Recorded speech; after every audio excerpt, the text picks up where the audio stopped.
In 2024, the disappearance of a 12-year-old girl inside a condominium would puzzle law enforcement and the small borough community at large. Orpha Foth was a thin girl with brown hair and brown eyes. By all accounts, she grew up in a healthy household in Smallborough, Ontario. Born to a middle-class family, she lived on the 10th floor of the condo with her mother, father, and 2 older brothers. Her parents doted on all their children, but gave special attention to Orpha due to her sleep issues. Since the age of 4, Orpha suffered horrible night terrors. According to the family, nothing minimized her nightly struggles. Therapy was ineffective, medication did nothing, even something as simple as sleeping with a nightlight offered no comfort. When asked, Orpha claimed not to remember what her nightmares were about. Though nothing stopped the night terrors, it was noted that certain things worsened the condition. Her bedroom had to be completely absent of the color green. She had to sleep with a bonnet since she would have panic attacks if anything touched her hair at night. Most notably, sleeping next to her parents caused night terrors so severe that it incapacitated her for the entirety of the following day.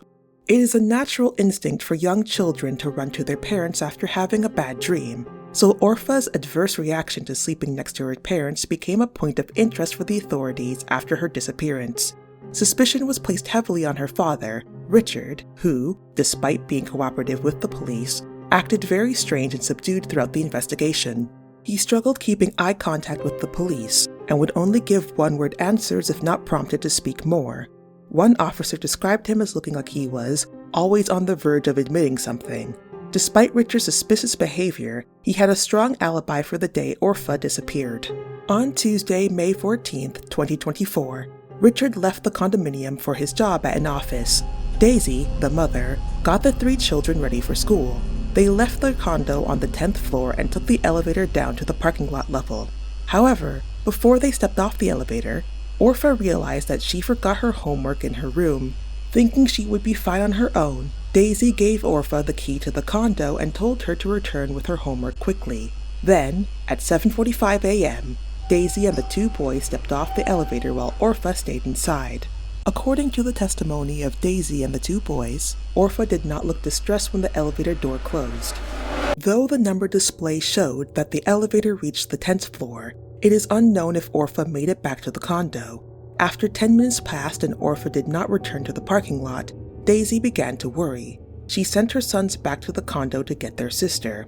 After a few minutes, the boys returned. They stated they did not find Orpha, but noted that her homework was still in her room. Sensing something was terribly wrong, Daisy called the police. After the police searched the condo and found no trace of Orpha, they checked the security camera.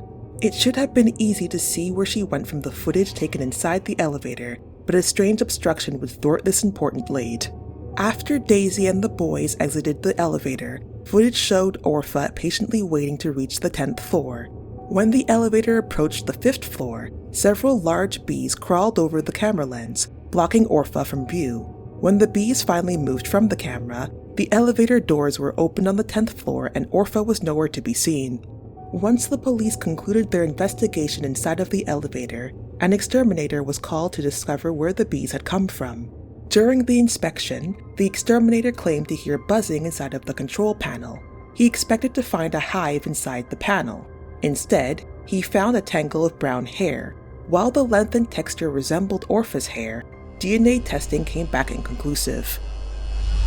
In 2025, a bizarre break-in and child abduction would rock the city of Lucky South, Ontario.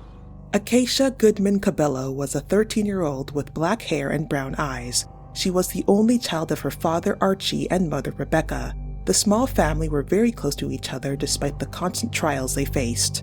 Acacia spent most of her life in and out of mental hospitals due to her acute prosopagnosia, fear of the color green. This fear was so pronounced that she became bedridden for days if she caught sight of the color. Since green is a predominant color in nature, it was near impossible for her to go outside without panicking. This, in turn, caused her to eventually develop agoraphobia, an anxiety disorder where the afflicted believe that outside environments are unsafe. Her mental health issues may have been exacerbated by bad sleeping habits. Acacia forced herself to stay awake throughout most of the night, getting an average of 4 hours of sleep. She complained of nightmares that kept her from getting proper rest, but noted that the nightmares felt less severe when she minimized the amount of sleep she received. When asked what her nightmares were about, she claimed not to know but stated that whatever happened in her dream was unfair. She could not elaborate on what she meant by unfair. On Wednesday, May 14, 2025 at 1:02 a.m., Acacia woke up from one of the worst night terrors she ever had. Rebecca and Archie reported that they'd never seen her so panicked from a nightmare. It took her 3 hours to calm down. She spent most of those hours in the kitchen with all the lights on, holding a pair of scissors and pacing the room. Once she relaxed, she spent another hour watching television in the living room before Rebecca convinced her to return to bed. In order to accommodate her mental health issues, Acacia was homeschooled by Rebecca. Due to the awful night terrors she had, Rebecca decided not to teach her that day. Acacia did not exit her room that morning, but her unstable sleep schedule meant it was not uncommon for her to skip breakfast. When lunch came and went without Acacia leaving her room, Rebecca was not concerned. She assumed Acacia needed all the rest she could get after being in a frantic state for most of the night. Not wanting to interfere with her rest, Rebecca did not enter the room to check on her daughter. When Archie came home from work at 6 p.m. and Acacia still had not left her room, Rebecca decided to check up on her. At this point, she was concerned that Acacia somehow caught sight of the color green and had become bedridden. When she opened the bedroom door and turned on the light, she saw a human-shaped lump under the bedsheets. Since the lump moved ever so slightly, she thought it was her daughter breathing.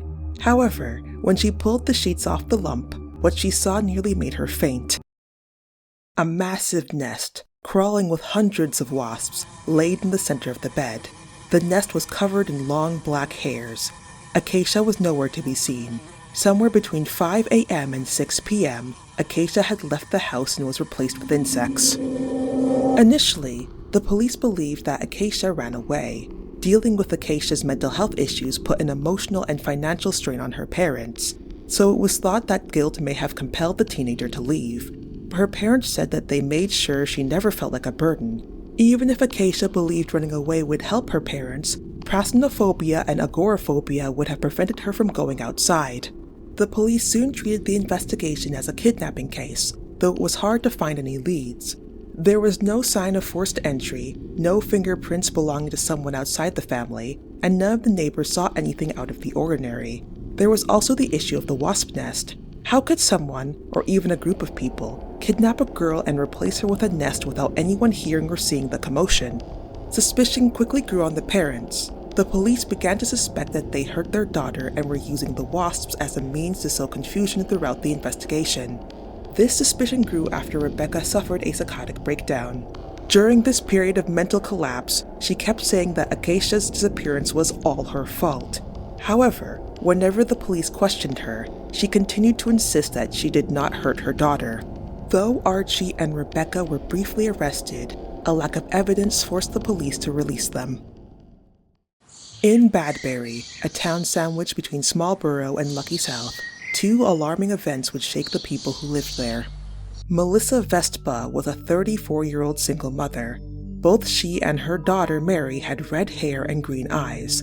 Though they lived below the poverty line and sometimes struggled to keep their house, the two of them were very happy and kind people. On Thursday, May 12, 2005, Mary, who was 12 years old at the time, failed to come home from school. Since Melissa worked late and could not afford a babysitter, she did not realize that anything was wrong until 8 p.m. when she came home to an empty house. She immediately called the police, who began a thorough search of the path Mary would have taken to get home.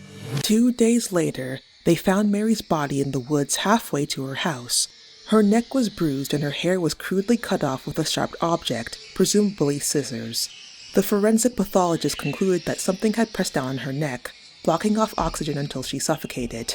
The pathologist theorized that two people were involved in her passing, one person who kneeled down on Mary to keep her still, and another who cut her hair. He believed that the death may have been unintentional, as it seemed like the main goal was to cut the hair. Therefore, whoever kneeled on her might not have realized they prevented her from breathing until it was too late. Since it rained heavily on the 2 days it took to find Mary's body, most of the evidence washed away. However, 2 children were labeled as potential suspects. Many students at Mary's school bullied her due to her poverty and bright red hair, but multiple witnesses saw 2 particular bullies with Mary before she went missing.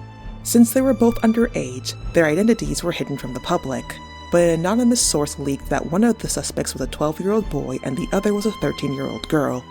While Melissa was not given the names of the suspects, she became convinced that the boy belonged to the Foths and the girl belonged to the Cabellos.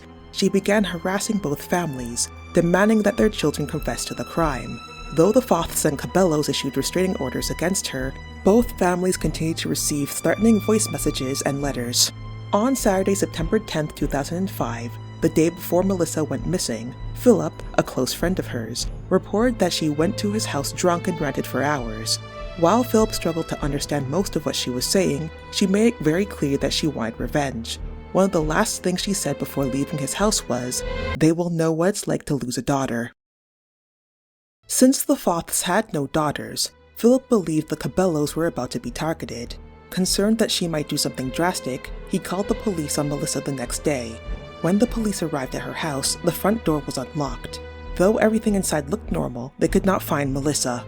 While the police continued to search for her, the Foths and the Cabellos made calls to the station.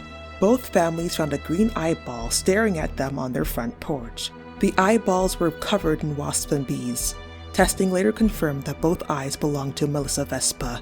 Though it should have been easy to find a woman with no eyes, there has yet to be any new sightings of Melissa. The identities of Mary's killers have also never been found. For a while I thought, what if I made a story in the style of true crime videos, like the ones that Nexpo or Nick Crowley make? Then I remembered that true crime dramas and mockumentaries exist. Fake true crime is just a crime mockumentary. Oh my god, so... anyway, I hope you enjoyed this. If you would like early access to my stories, follow me on Substack. Thank you so much for listening, and her name was Talia, but everyone called her Sleeping Beauty. It had been 5 years since the new queen was brought to the castle. Robert, the royal cook, still found her story fascinating and alarming in equal measure. Unlike the other servants, he did not make a habit of gossiping about the matter, but he replayed the story in his head multiple times.